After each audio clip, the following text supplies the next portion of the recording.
I think he looked at me like I was negative, a pessimist, a fun sucker, all of those things. And after we took the Enneagram and knowing I was a 6, he looks at me and sometimes he almost smirks at me now. Yeah. Like he smiles like, that's your 6 coming out. But he has so much more empathy for me. The Enneagram, as you alluded to, digs deeper. It looks not only at motivation or the behaviors, but the deeper hurts and wounds. And it allows people to understand their partners, their coworkers on just a deeper dive level so that there's more compassion, more love, more grace. And we also get to see one another's gifts more boldly as well. If you're out there listening in and you're one of the many married couples in this business, I can't suggest the Enneagram enough. It's why we've literally infused it into our community. It has made such a massive impact on our culture at the team level, at the member level, at the marriage level, and it's just been awesome. Welcome back to another episode of Do Business, Do Life. This is a first ever. So we have Christa Hardin as a guest today, and I also have my wife, Sarah. So this ought to be exciting. We were joking, Christa, this might just be a therapy session live that we throw out on the internet. We'll see how it goes today. I love it. Let's do this, guys. Well, cool. Well, a little bit of context as we dive in. Anybody that's been listening to the show knows we're big fans of the Enneagram, have had past guest Ian Cron, who is a mutual friend. And that was actually Sarah and I's first introduction into the Enneagram. So for those that aren't familiar, I was in a mastermind with Michael Hyatt. He did a little marriage retreat, brought Ian in as a guest, and proceeded to just blow our minds as we dove into his book, The Road Back to You. And that was really my first introduction. I'd done a lot of personality assessments when it comes to business, but this one just hit different. I don't know if there's, I just feel like the Enneagram hits different than everything else. And at the time, Sarah and I had been married for 10 years. And I feel like I learned more about her in 2 days than I had their prior 10 years, just her communication style. And so I was just kind of hooked on the Enneagram. And from there, it led to business and Triad. And that's a big part of how we work with our members and also our team. Everybody on the team, when they join, takes the Enneagram. So it's been a massive culture builder as well. So Christa, on your side, I'd just love to hear your journey because you were a therapist and then Enneagram, and now you've written a book, have a podcast on it. So love to hear that from you. Yeah, thanks, guys. I love hearing how you guys found your marriage just lit up after you discovered this tool. And as you can imagine, I found the same thing. And I found it also through the Michael Hyatt Ian Cron connection, because I had moved into the coaching realm along with my therapy. And I own a counseling practice as well of therapists and coaches. And so I loved when I took the test, discovered I'm a type 7, but then like a 7, I moved on quickly from it until my friend, who is a type 4, very deep diver, for those who already know this test, she said, Christa, your couples work would benefit so much from going back and digging deeper. And she's just one of the best therapists I know, one of my dearest friends from grad school. So of course I went and looked back, and I haven't looked away since almost 10 years ago. And I really found that not only did it open up our marriage beyond the typical general marriage expectations and tools, but it also opened up my clients from the very beginning in ways that were profound. And it was just such a gorgeous tool to add on to the array of tools I was already using in the family systems world. So that's why I haven't looked back. And then, of course, you can imagine I discovered let's do bigger. So I needed an Instagram, then I needed a podcast. Now I've got counseling coaches training all over the world with it. So it's been a lot of fun. And I have a book published with it now as well. So it's all in one spot. So yeah, it's just a great tool. So I'm so glad you guys found this as a group and as a couple. You went all in. Yes. Sevens tend to do that when we get interested in something. So Sarah's a type 6, I'm a type 7. And for some, this might be the first time they've ever heard of the Enneagram. So would you mind just kind of high level, what is the Enneagram? What are the different types? How does it work? You cool with just giving us a quick run through? Yeah, absolutely. For those who are looking to figure out what this is, it's similar to other personality measures in the sense that you're going to learn about 9 types today and the behavioral aspects of each one. But the Enneagram, as you alluded to, digs deeper. And that's what I think really gets most of us and hooks us is that it looks not only at motivation or the behaviors, but the deeper hurts and wounds. And it allows people to understand their partners, their coworkers on just a deeper dive level so that there's more compassion, more love, more grace. And we also get to see one another's gifts more boldly as well. So it's a great test, but it's actually more than a test. It's a tool. And I just want to encourage anyone who runs out to take an Enneagram test that it's also important to sit with the results of that test so that you know that it's really talking about you. Many times we take a test in a certain mood, and we just need to instead read about the 9 types, learn about them, and then see which one feels like it's kind of reading your mail. Is that what your guys' experience was? What was yours? Yeah, my experience. Yeah, the first time. Well, I think when we went through them all, everybody, when you're talking about your own number, you just felt a little bit shameful, because we were thinking about that bad part of the number. Yeah.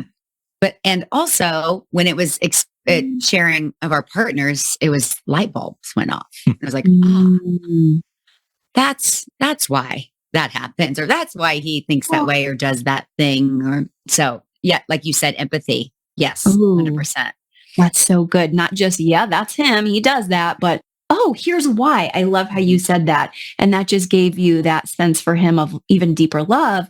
But I also love how you brought up, Sarah, how it just caused that little bit of shame because usually we have that fundamental attribution error that I shared about at the Triad event. We were all at launch. It was amazing.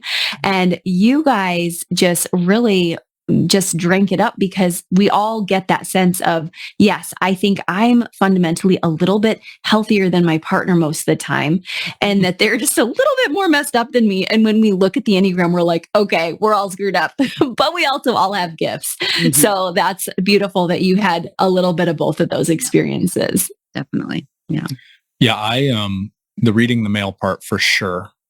And I have a question because the test that Ian recommended was pretty in-depth. And we've had some of our Triad members where they're like, oh, Enneagram, I'll go see what my number is. And they just Google it and find some free test online. And then it's like, you're like these 8 numbers and it like doesn't actually give them a one. So like, how do you decipher what tests people should take?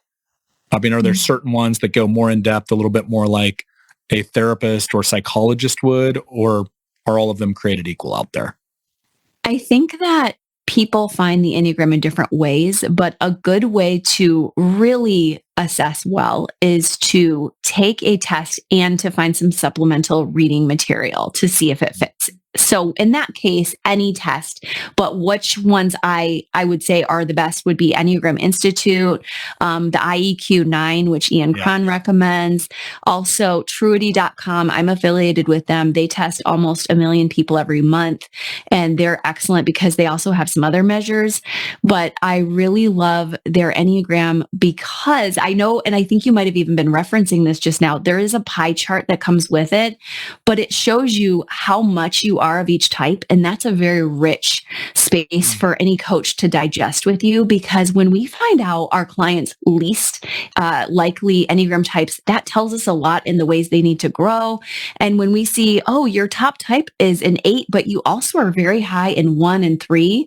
Honestly, those 3s tend to run together. They're very strong, powerful types.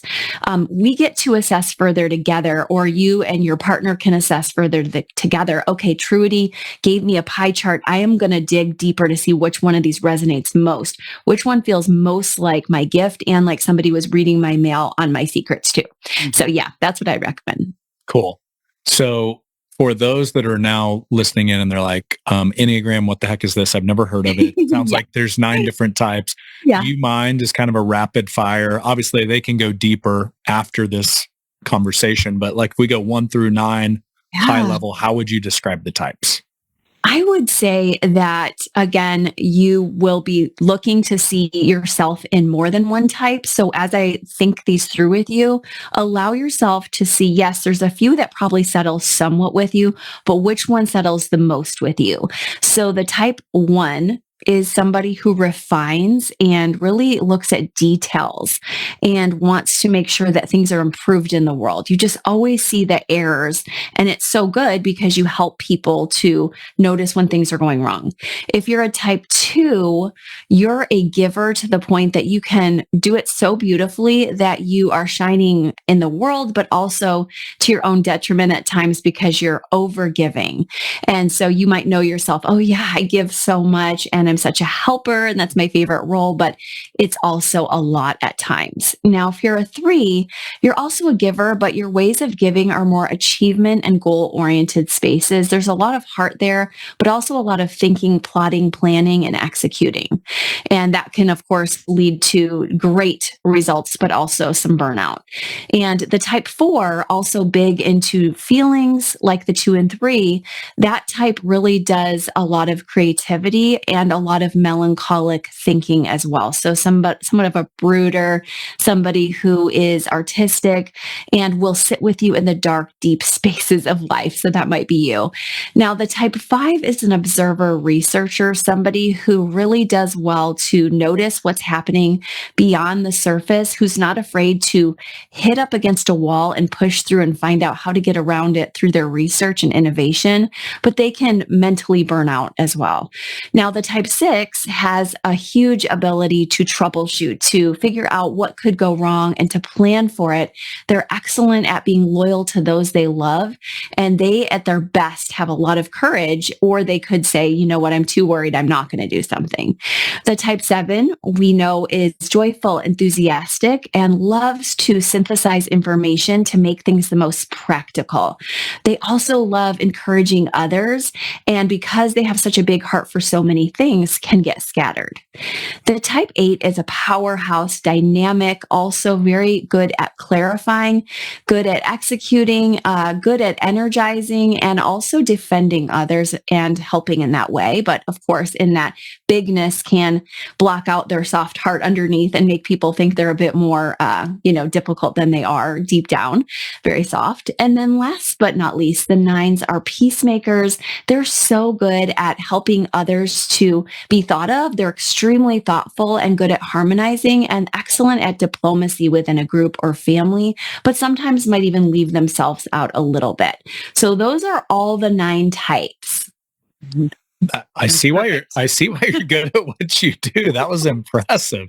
No wonder you host a podcast and write books on this stuff. Okay, so let's get.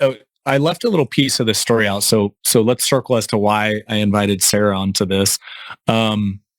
So one of the things you referenced the launch experience, and so at Triad we joke we don't do events, we do experiences, because experiences are life changing. That's where the breakthroughs happen. Those are the memorable things in life, right? And early on to the Triad experience, finance is no stranger to a lot of events, lots of conferences, lots of learning. But Sean and Aubrey, so Sean is my business partner, Aubrey is his wife.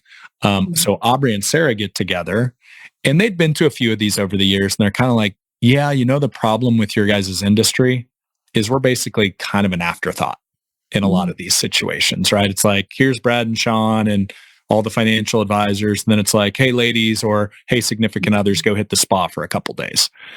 And it was awesome because they were a part of this, and they were like, what if we created an experience for the better halves, right? And the spouses and significant others.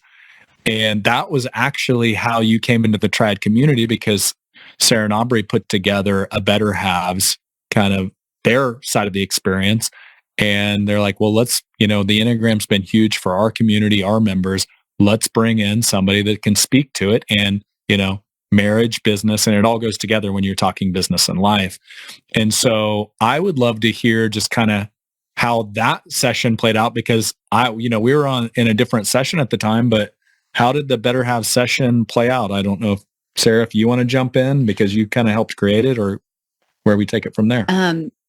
Well, yeah. So we found Christa because I followed you on Instagram and loved all of the content. And, I honestly, like, we've been, to bring up therapy and all that, we've been in therapy for the last, 4 years or so.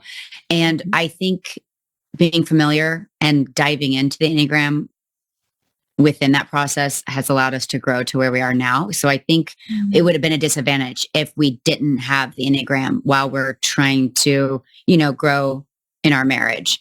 So, we noticed just getting feedback from some of our members' spouses and significant others that the Enneagram was intriguing to all of them. And, and their spouse came home saying they did the test, they talked about it with their team within the walls of the office, and I think what's so important in making the business successful is having just a solid foundation here within the home, And I think, Christa, you got to see some of that. You got to see some of the better halves come up to you afterwards. And, so you can tell us a little bit about your perspective from it. I know I enjoyed the session, but I was biased because I loved you and I picked you.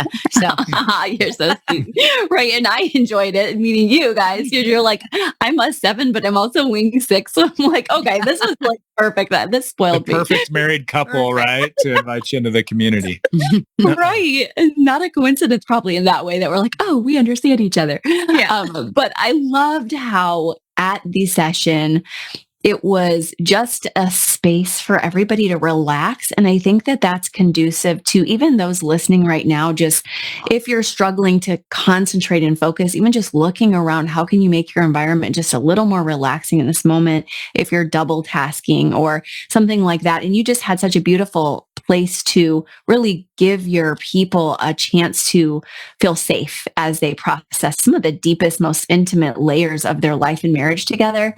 And so what I tried to follow up with to create in that space was to give them some grounding tips and hope for their partner's type. I know that after the honeymoon years, there's a lot of grueling work to be done in marriage, and I want to help people bring the joy back every single day together.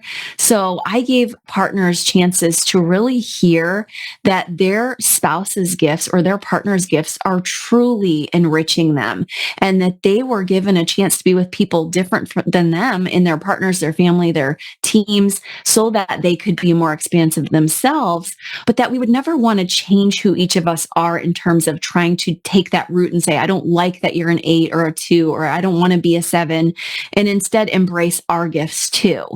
The other piece we really focused on in that session was my favorite part of the instincts, part of the Enneagram, and that is the piece that talks about the self-preserving, the sexual, and the social instinct. And when you layer that piece of just how people survive along with their personalities, it's so helpful because a lot of people are not grounded in how to even take care of themselves with some self-preservation skills. And if you don't have that, you can't do your Enneagram growth process because you don't know where the next paycheck's coming from, or you don't have a sense for your house is too chaotic, or you don't have any health and fitness going on.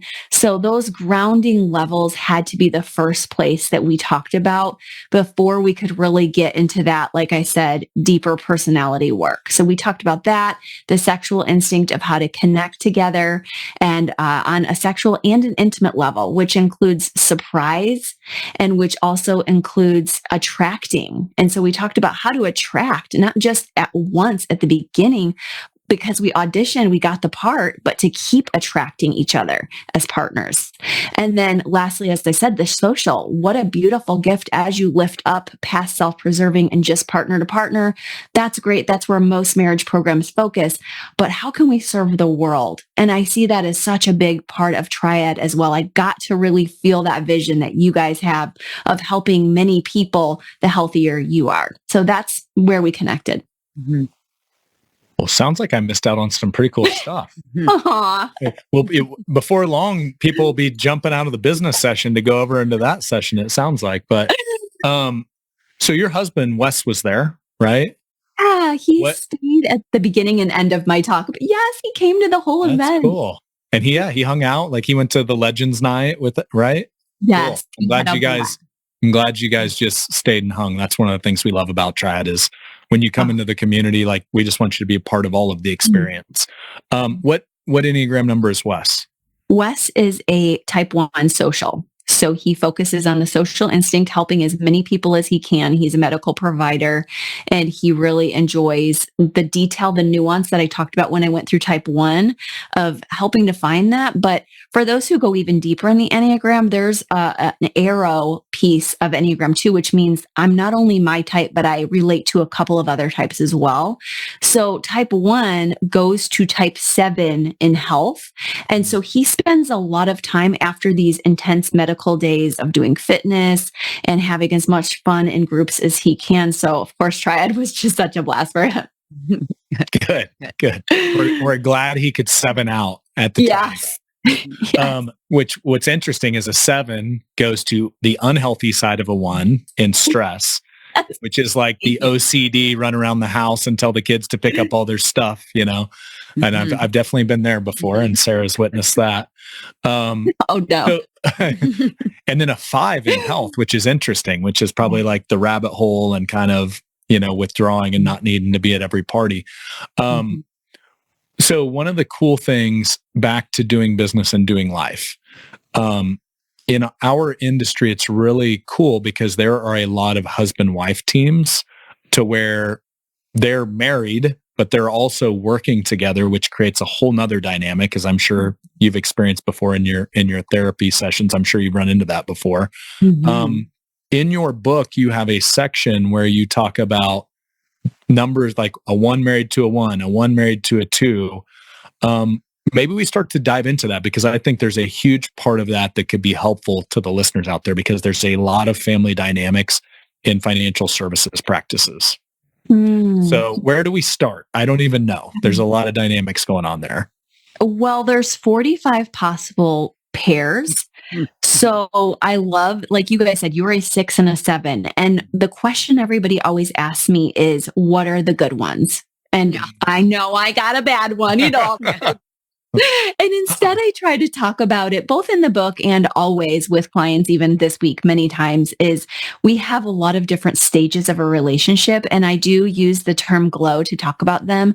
But whatever you're pairing at the beginning of your relationship, you come together and you see the beauty of your partner's type. And you know very clearly they have something I don't have.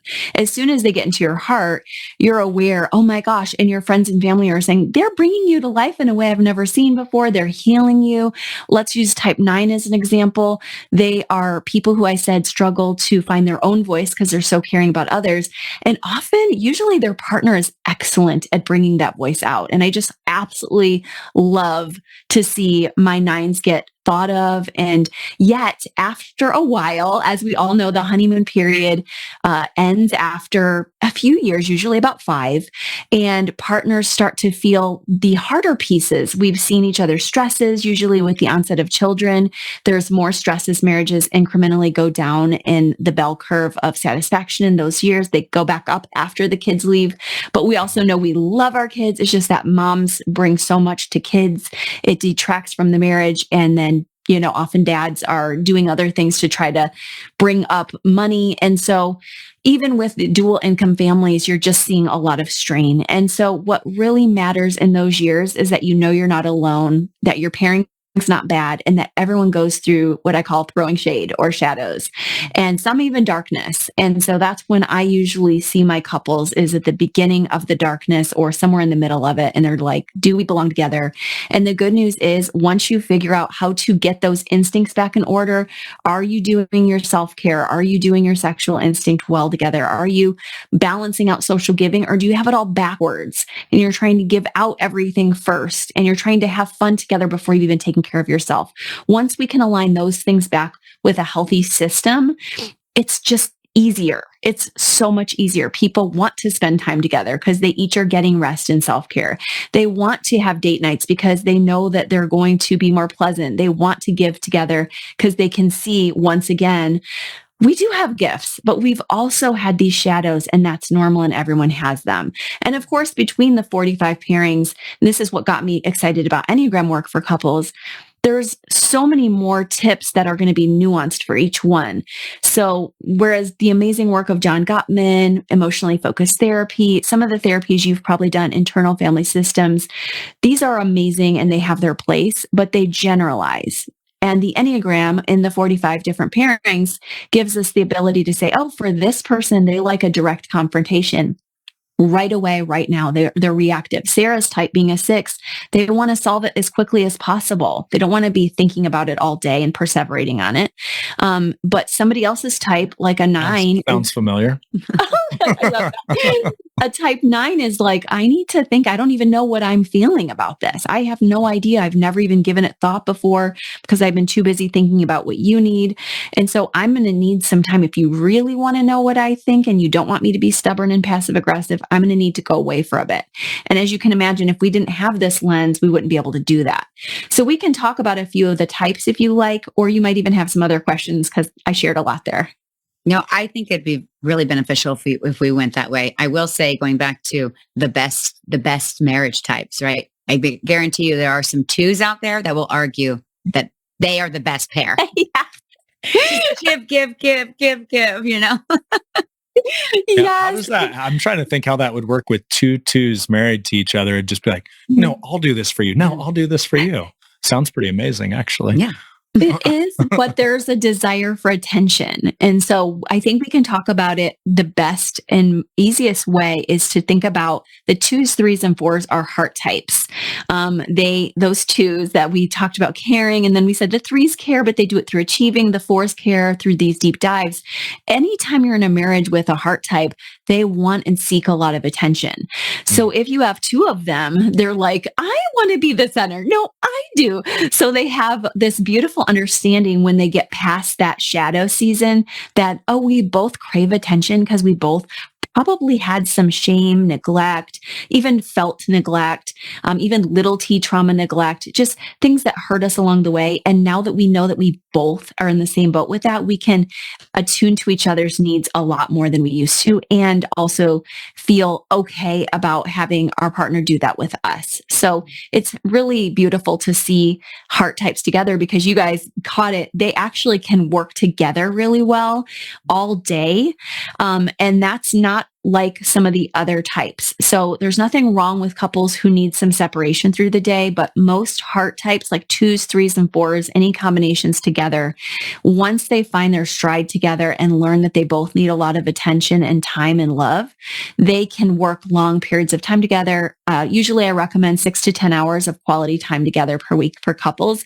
And I've had a lot of 2s and 3s, et cetera, tell me, oh no, we have like 30 plus hours a week together and we love it. Wow. Yeah. Interesting. Mm-hmm. Okay. So we would be in the next group then. So we'd be what, 5, 6, 7, I would assume, is another triad. Correct. Yes. These are the head types and these are the thinkers out there. And so these are investigators. They're security oriented. They do this in different ways. The 5, I told you guys, investigates and wants these deep dives and really needs time to process and will be quite passive aggressive if they don't want to do something.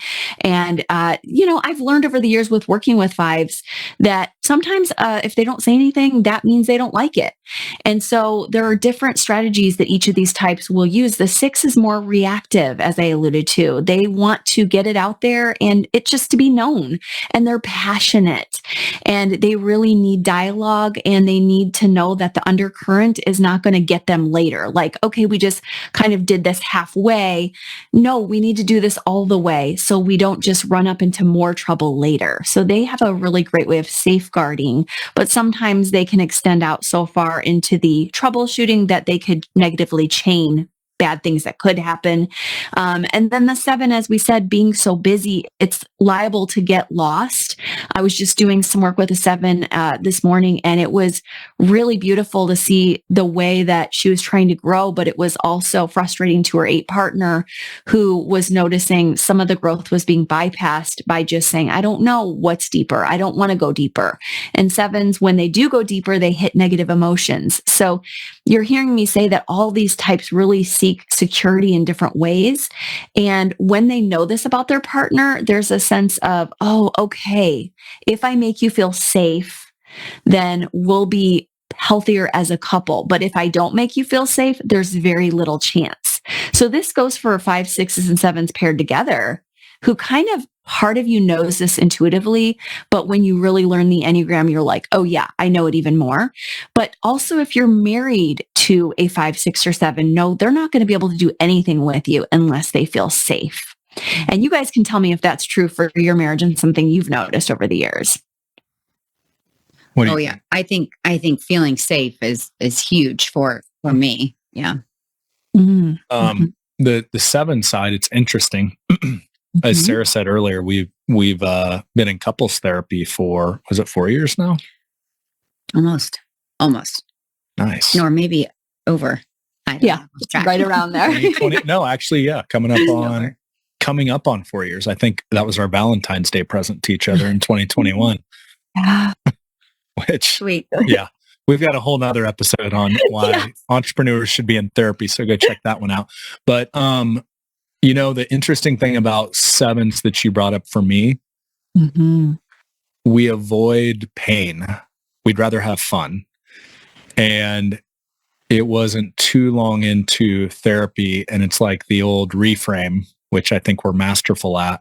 Well, the good news is, and I realized our therapist Megan showed us a video. It was a Brene Brown video on empathy, which Sarah told me for years I struggled with. She gave me that gift of sharing that with me, and it was really interesting because it was like you have to go down and sit in it, not try to fix it. Like when people share something with you as a coach, you're like, oh, well, have you tried this or that or this? And sometimes people just want to be heard. And I think that was a lot of times where we would get in conflict. Sarah just wanted to be heard and wanted me to be a safe place for me to sit there with it. And I was trying to fix. Yeah. And she's like, I don't really want you to fix right now. Just be here with me. Or reframe. Yeah. Or oh, well, but it could be worse if this happened or that happened. Yeah. And then that would be super annoying. And so I think the thing that the Enneagram has done for me is just, as Ian Cron says, self-awareness of just how you're showing up in situations. And I think a lot of times I just flat out wasn't aware. I wasn't trying to show up that way. I just completely didn't realize how I was. And we also process conflict very differently. Tell me if this analogy hits. I feel like we're the same coin, and we're just almost like heads and tails on the same coin, to where like I can have positivity to a fault sometimes. And sometimes on the flip side of that, Sarah can like overanalyze all the stuff that could go wrong and kind of get caught up in that loop. And it's like when we actually meet in the middle, we complement each other really well. But when we are doing this tug of war, it can be a pretty wild tug of war. Is that, do you think that's an accurate, I mean, you've studied this. That's kind of like how I frame it in my head, but. Yeah, no, that's very accurate for probably every 7 and 6 out there. And I think that, of course, we had the male overlay as well when you talked about fixing. So you had the 7 that doesn't want to do the pain thing, and men are socialized to fix and not to go deep. So I love that you've been doing therapy and getting connected in the emotional spaces on both those levels. But I feel like even female 7s too, as I mentioned earlier, myself and this other person I mentioned, we all in that space can struggle with wanting to feel safe through positivity. And as you said, okay, it's not safe if it's not positive, just as Sarah feels like it's not safe unless we've troubleshooted everything. She's not trying to be negative. It's just her way of planning in case disaster happens, which in our crazy world, it often does. And so it's a beautiful marriage because you have both pieces that are absolutely essential. And so just if you ever get polarized, that's where the problems come, is when you say, I'm not going to let you influence me anymore. I'm just going to lock in. I'm not going to be expansive. I'm not going to grow. I'm just going to sit here in my comfortable little bubble. And that's not going to be fun or helpful. So you're going to lose both the joy and also the helpfulness of the 6. So I love that you're together because you make each other better. You make each other see a side of the world that is not natural to you. Yeah. After we took the Enneagram and knowing I was a 6, I think he looked at me like I was negative, a pessimist, a fun sucker, all of those things. And when I come up with well, this might happen, he looks at me and sometimes he like almost smirks at me now. Like he smiles like, that's your 6 coming out. But he has so much more empathy for me because he knows where it's coming from.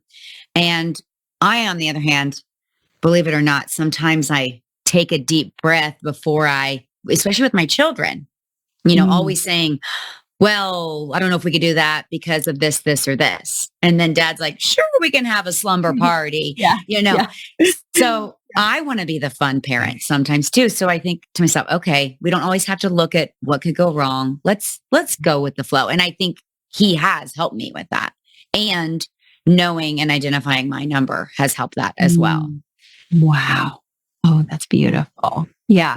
We've had more slumber parties in this house because of that. I love that. So 7s are known for just throwing structure out the window for a good time. And she, when you're parenting 3 kids and they probably do need to get some sleep before school the next day, it's helpful to like rein me in as well. So, and I think that's the thing. I think it was Michael Hyatt said sometimes like relationships, you can get in this doom loop. And I think I've seen it a lot. I mean, we went through a season where we were in a bit of that. Well, you called it like a shadow stage of marriage, like after the honeymoon's worn off. And I think you put the stress of building a business on top of that and being married and being parents. And so I'm curious, like your overlay of how does that impact? Because you've got a lot of financial advisors listening in right now that are entrepreneurs and potentially married to their business partner. Yeah. How do those stressors play out? And what advice would you give if those listening in are married as well as running a business together? Oh, that's a great question, you guys. I think that you guys doing therapy is a great model for your team, first and foremost, just letting people realize that we don't have to carry the stigma anymore of doing self-growth, that now it's actually something recognized, as long as it's a person you trust, that you feel has good tools, that it can be phenomenal to just have growth spaces together, whether it's through mentorship, couples you hang out with and go deep with that are healthy, that are for your marriage, individual spiritual directors, therapists, all of that is a great starting place just to be able to say life is stressful and messy at times, and we need safe places to process. That actually really helps us to also land in the space of when we're in the marriage space and we're feeling like, okay, we also work together. We have to say, not only do we need the hard stuff, the therapy, we need to schedule in something fun. And you heard me mention 6 to 10 hours a week. And this goes for whether you guys are heart types together, thinking types together. I know we're going to go through body types together also, the 8s, 9s, and 1s, but basically it's these parts of us that need to play. In marriage, we have that at the beginning so naturally. And then especially women are very practical. And I actually believe one of my favorite authors, Tolkien, says men are the most romantic in many ways, even after the marriage. And that really struck me, but it's actually true that women, we get so practical. Like once you put a ring on it, we're like, okay, I want kids now. I want the kids to do this. I want them to thrive. I want us to thrive.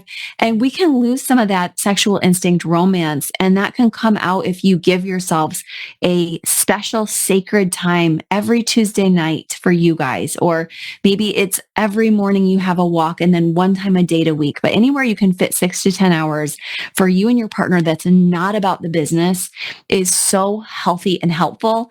And I love to bring marriages all the way up to the top. As a 7, my husband's also in that idealist group. There's a lot of pairing groups in the Enneagram that we aren't talking about today, but for instance, there's one called the idealist. And we like to have not just a good or average marriage, but a great marriage. And so if you want a great marriage, then spending 6 to 10 hours outside of the regular everyday is really non-negotiable. If you can't find 6 hours amidst 115 waking hours together, it's going to be really hard to have that fun sexual instinct or playfulness, or even like you're going to feel like, I don't want to talk about conflict because we never even talk at all. So you've got to put the time in after the deep work or amidst the deep work, just time in for fun, for lightness. And then you already heard me say and allude to, well, when do you just kind of talk about like the little annoyances? Well, giving yourself some time together where you go to bed together, even if one of you gets up later to finish up the work, is excellent. Research is showing us that while we're starting a business or doing big things, it's not sustainable to be apart all the time. Maybe we do have to travel sometimes, but to come back with intention to make the next days ahead better and deeper and richer has to happen. But there really is no substitute for quantity of time together, is what you're hearing me say. So again, you can have a few years where you're like, we just had to do it. We had little kids, or I had to work 3 jobs, or medical school like my husband had. But just keeping in mind that don't let that last long, because couples will say it doesn't bother them in the earliest years. And by 15 or 20 years, it's ruined the marriage if they're not bringing those practices together. And it doesn't have to be every night going to bed together. It doesn't have to be every night eating dinner together. But these practices will enrich you guys for business building and for marriage long term. What advice would you give? Because you mentioned kids, and I kind of went back. There's different seasons of kids, like we now have a 14-year-old, a 13-year-old, a 9-year-old. Mm-hmm. So I feel like we're out of the early chaotic where it's like, newborn of waking up 4 times a night, but then you've got, toddlers rolling around like, are they going to fall down the stairs? You can't like turn your head and, they're off in another direction. But how would you layer on back to finding the 6 to 8 hours for those that have kids, and then those different seasons of kids? Like, how does that impact how all that plays out? That's so good. Well, if you're pre-married or don't have kids, it's still important. It's really hard for busy entrepreneurial couples even to do that. Like the couple I already had today, they have no kids yet, and they're still working crazy hours. So I just want to name it that finding the time is absolutely essential. And when those couples have the better weeks and they talk about it, it's because of that. We did it. We set our boundaries and we found time together, and we did business and we did life really well. And now we're not fighting. We're having good times because we did that. So just don't discount yourself that you don't need the time set aside. You still do.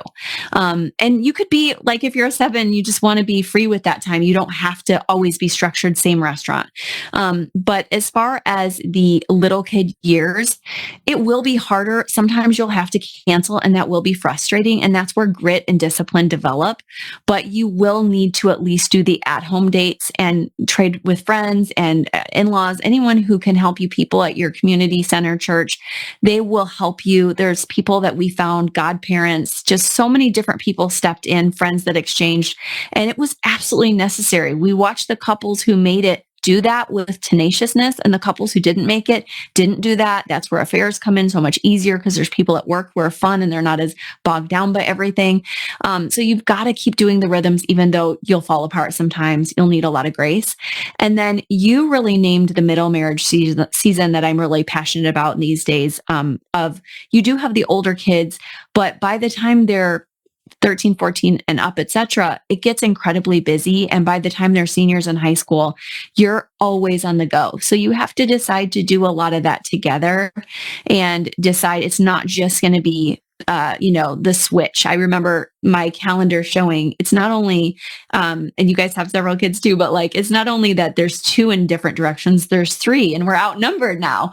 And so it's like, it's really hard to reach out sometimes to community, but that's where your strength lies, is the carpools with other moms and dads. And that's where I said, if you're taking care of you and your marriage, then reaching out socially is absolutely imperative. And it all kind of goes together so that you have people that you can just ask for things, and then you'll help them in different moments, so that you two can do things together. Still those date nights, still the 6 to 10 hours a week, which we do. And we're in those seasons. We have a 19-year-old, 17-year-old, and 12-year-old, and we're all over the place, but we still have our time too. You will be fine. And then of course, afterwards, this is the good news. The empty nest years are just much easier for couples after they get through the grief and loss of like, we miss our babies. There's a lot of marriage joys that renew. So those are the stages. Cool. Well, we may be reaching out again as we, I definitely, one week we looked at each other and we're like, I don't think we've had one night this week at our house, sports all over the place. And but you love it. But it can be a lot. Yeah, you love it. We should probably get to the last triad. I don't want to leave I guess it would be the 8s, 9s, 1s hanging, right? Are you cool to dive into that? Yes. And this is our biggest group. So this group is really good at not only seeing with clarity, as I mentioned with 8s, but all three, the 8, 9, and 1 are great clarifiers. They're also great at justice fighting. And they can, if they're not as healthy, be very black and white thinkers, just like yes and no, right and wrong. And as they get a little healthier, they can say sometimes there's a gray area, but sometimes they really know there is a right and wrong. That's like I mentioned, my husband's in that grouping. And, if he has to tell somebody they have a spot on their hip this week, he had to tell somebody that, a patient, it's got to be told in a black and white setting, an x-ray, like this is seen, you need to keep investigating it. But when this grouping comes around with love and grace, they can do it with less stoicism and hard facts and more gentleness, kindness. In that particular example, he was able to say, probably it's nothing. Let's check it out. Let's always assume the best. And I think sometimes people in this grouping, when they're not as healthy, they're a bit harsher. Even that 9 who I said is so thoughtful of others, they're extremely able to hold a grudge too. And they can last a long time with resenting somebody if they feel they were done an injustice. So each of these types, called the body triad, needs actual body work to digest their anger and frustration with the world. They are justice fighters. That's simply the way they're made. And yet they will need ways to process that so they don't come off as abrasive to their family. So if you're married to somebody in this grouping, you've got to appreciate the way they're doing beautiful things in the world to make the world safe and healthy and good. But you also need to make sure, if you're married to somebody or you are this type, that you come into some softness and do your own work of healing your body so you don't hold up all this anger and store it up everywhere you go. Well, we've covered a lot. I'm curious. I'd love to hear your perspective, Sarah, of just like, it's about as long as we've been in couples therapy, triad has existed. And so you've kind of lived this, because my first 13 years in finance, I was an employee. I was in a similar business, but I didn't have the pressures of everything, between me and a co-founder, the team, the finances, just the stress of being an entrepreneur. I'm curious on your side, like, how has the Enneagram impacted any of that in these last 4 years journey for you? Made it harder in some aspects because kind of like my weaknesses and strengths, or just anything? You're talking on a personal level? Yeah. Well, yeah, like I mentioned before in our therapy growth, I think it's helped immensely. I also, I like I said, I'm giving more empathy towards you. I don't always think that you're trying to make me the bad guy and you the fun guy, because that's how it feels as a 7 and a 6. I think it's allowed me to kind of open up a little bit and not check my do the check off where I can't do it because of this or this. I've noticed when we, like you said, when we meet each other in the middle a little bit, it's really pretty fantastic marriage. And we're experiencing a lot of great moments, and we're doing it safely. I need that. Well, you know what I just remembered? This was probably... So speaking of honeymoon phases, we had a honeymoon phase of triad. Like, I think anytime you start a business as an entrepreneur, it's like, oh, we'll do it this way. It'll be different. It'll be better. I mean, that's how businesses are born. And I remember we were in Nashville, and Sean and Aubrey and myself, we were just like, just going, we were on one. Yeah. And Sarah, the only 6 in the group, let me think. So Sean's a 3, Aubrey's a 2, 7, 6. And with that, Aubrey was amazing in starting this. She's been the biggest cheerleader and go, rah, rah from the very beginning. Yeah. And I remember Sarah kind of saying, well, have you guys thought about this or this or this? And in that moment, it kind of felt like she was raining on the parade. Yeah. And I was probably. But also me knowing just how she processes things. Like, had I not known she was a 6, had we not done any Enneagram work, I think I would have really been like, what the hell? Like, are you not on this team, or what's going on here? And from knowing that, I just kind of naturally knew her wiring was she's going to think about the stuff that won't work out. You know, and by the way, 6s are our general counsel is a 6. What a perfect person to have as a 6. Like, hey, let's protect us from this, and this. And, you know, the differences can be a strength if you recognize them as that, but they can also be frustrating if you see it as just this tug of war of this back and forth. And I think early in our marriage, before we'd really known that, oftentimes when we got in conflict, it felt like a tug of war between a 7 and a 6. So anyway, if you're in the out, I mean, we're just kind of sharing everything here, but if you're out there listening in and you know, you're one of the many married couples in this business, I can't suggest the Enneagram enough. It's like why we've like literally infused it into our community. It has made such a massive impact on our culture at the team level, at the member level, at the marriage level. And it's just been awesome, I'm sorry. Yeah, I think there's so many people blinded and like completely we're not self-aware. And I like to think, well, I'm self-aware, but Brad's not. And then we read the Enneagram and we're like, oh, okay. So it really, truly does help with that, becoming more self-aware and how people might perceive you or take in the information that you're trying to give. And what's that? The intent is different than the impact, or what does Megan say? What does our therapist say? It's kind of like separate the way it was messaged from like the intent or the meaning behind it, and what the impact could be. So you have a better understanding of what the impact of your message might be towards your partner or your business partner, your team member, your children. So. Yeah. And I want to just say, we talked about this at the launch event as well, but the healthiest couples, we call them Swan couples because they're really obviously thriving together.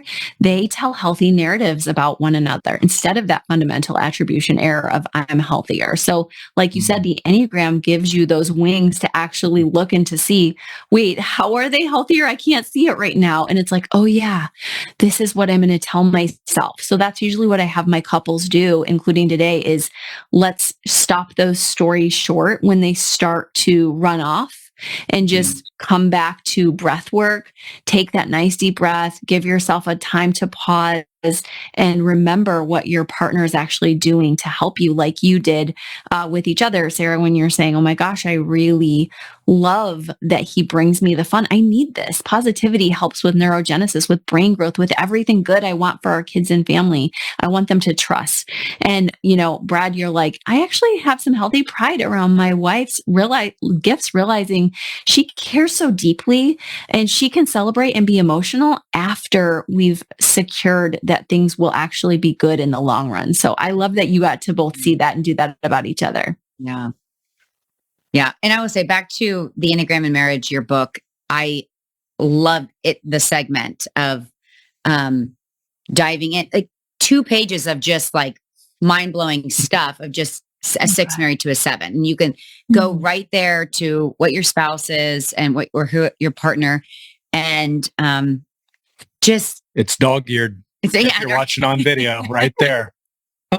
It's just such good content in us knowing, like, okay, what could be good here and what could maybe go wrong, where the shadows, you know, where we could fall into the shadows and how to get out of those. And so I love that you had that section in your book. I'm so glad. Yeah, I think when we're at our best, I heard a friend say this a long time ago. And he said one of the keys to our marriage is we always build each other up. So especially like when you're in front of others, like we all have pros and cons. We all have strengths and weaknesses.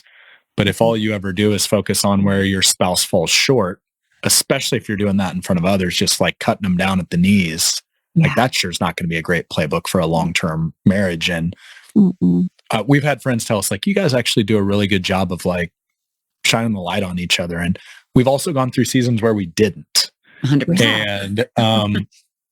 And when you have just kind of that thought of like, focus on the strengths, you know, as you say, I've just found like that's when we're at our best, we do that really well.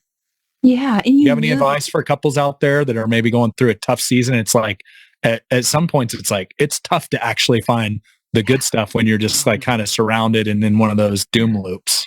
Yeah. Everything about the 7 drives you nuts, right? Exactly. What? Well, when we're healthy, sometimes we can do the work of being like, yeah, I know why I drive people crazy. You know, like there's that insight that I want everybody to have too, is again, this is our human tendency. We always think we're above average in everything, just to realize, you know, I don't want to take myself down all the way, but I do want to understand that I need grace just like everyone else. I make mistakes too.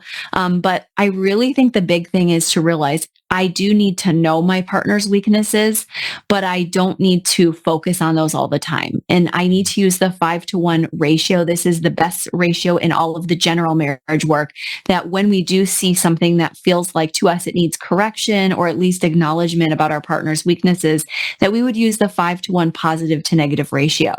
So there really is something to positive thinking as long as you don't omit what needs to be said too. And that looks usually like, I love this about you. I also love this and that about you. And even this has been such a gift to me over the years, but I just want to highlight that feels like we're running too fast lately. And maybe your 7 is not slowing down enough. Do you think we could look again at our schedule? Are you avoiding anything emotionally that we could talk about? And, you know, really, of course, if it's a 7, we're going to be like, just for 30 minutes, not for like hours. But each of the types you can do that with, to say, I'm noticing your type getting us, like, I know you're a 2 and you love giving, but I'm noticing you're not saying no lately. And that's been hard on our family. Or I know you're an 8 and you mean to protect us all, but you've just been coming off as snarky to some of our friends and they've been giving us some looks. These things are great windows for us to see that our spouse does know our stuff, but it's paired with and really couched and sandwiched with so many other loving comments that we're going to get the message through better. And lastly, I will add that when you do this, even if you're 5-to-1 positive to negative, always expect a defensive response. That's human nature. And it shows that your spouse has some stamina, hey, I feel a little bit of healthy pride here. You're coming at me. So just don't come to them until you're ready with your self-care and that self-pres instinct, that you've had some rest. You know you're good. You're going to get a workout or a date night in soon. And you come with that confidence, not I'm exhausted, I'm cranky, I am on my last shard, and I'm coming at you. So come with a healthy window, open tolerance, and then they will be a little defensive, but they will get the message after a pause and a reflection time later. That reminds me of which we also fail at in doing every week, but we've started with therapy about, I don't know, maybe a year ago, just a weekly connect where we can share like maybe what we were proud of for ourselves this week or what we appreciate about our partner. And then sandwiched in that 5-to-1 is also, you know, is there anything heavy that you've been thinking about that might cause some distress between the two of you that we need to get? And I think just having that space, it lowers the defensiveness because, you know, we're in an open communication, you know, open forum, if you will. But that's kind of just sounds like what you just shared, you know, that we've tried to incorporate. And it helps a 6 not be on Brad's butt. Sorry about the language. About like acceptable. what we can fix, right? What we can make better and all that. And I can not save it up, but just like, I'll get to talk to him about it this weekend. Yeah. And if it's still in my mind, I can. And half the time it's not, you know, it's past. So it's just, it's helped me being the 6 that I am in our relationship, I think. Yeah.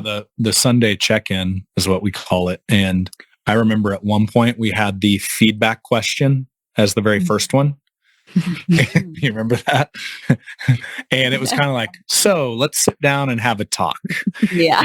And I remember we went into our next therapy session and I was like, that kind of sucked and I didn't really enjoy it. And Megan's like, let's talk about some positives up top first and then get into that. And it's back to the sandwiching. Like I've heard like the compliment sandwich, anybody that's read a management book, like, hey, you're doing this well. Here's something you can improve on. You're doing this well. So it sounds like you're just creating that for marriage. And it's like compliment or positive, maybe or feedback, then end with the positive. Like what would be your recipe to the 5-to-1? It just needs to be surrounded. Almost think of it like the chewy center in the chocolate. Yeah. That it's kind of like, ooh, that weird little thing in the middle. I liked the outside better, but it was good to taste that little resin or whatever, because that made me better. Okay, we could pretend that's like a vegetable inside your chocolate. Well, it'd be like a Whopper. Those things are horrible. So it's like when you get to the middle, it's like, let's. Yeah. Yeah, it doesn't matter how you do it, but you should remember that. And then when we're really not in conflict, honestly, the ratio goes up to about 19 out of 20 positives to every 1 or 2 negative. So that just helps people to be aware that like day to day, try to be light and fun. And then like you had this beautiful ritual, even though you're not doing it all the time now, it's in your toolkit now. And you and the couples listening can go back to that whenever you need, when you feel like we're really missing each other lately. Let's go back to our Sunday check-in and let's make sure we don't start with the trouble first. So I love that for you guys. I'll tell you what, we'll throw our Sunday check-in questions in the show notes. So if anybody's listening and wants to borrow it, they can go for it. And Christa, I'm sure was in the intro, but we're going to buy a box full of these books. Excuse me. We're going to buy a box full of these books. So the Enneagram in Marriage. And so those of you listening in, and I've heard many rumors that oftentimes spouses listen in because their financial advisor, husbands or wives, make them in the car. So if you're listening, you can request the book too. And I'd love to just get this in more couples' hands and so you can make a greater impact and improve some marriages out there. Awesome. Thank you guys for doing that. I have loved my time here with you. Well, thank you. I think this is your last business for the day. Well, although this hasn't felt like business at all. It's felt like just an awesome conversation. So, Christa, I just want to say thank you.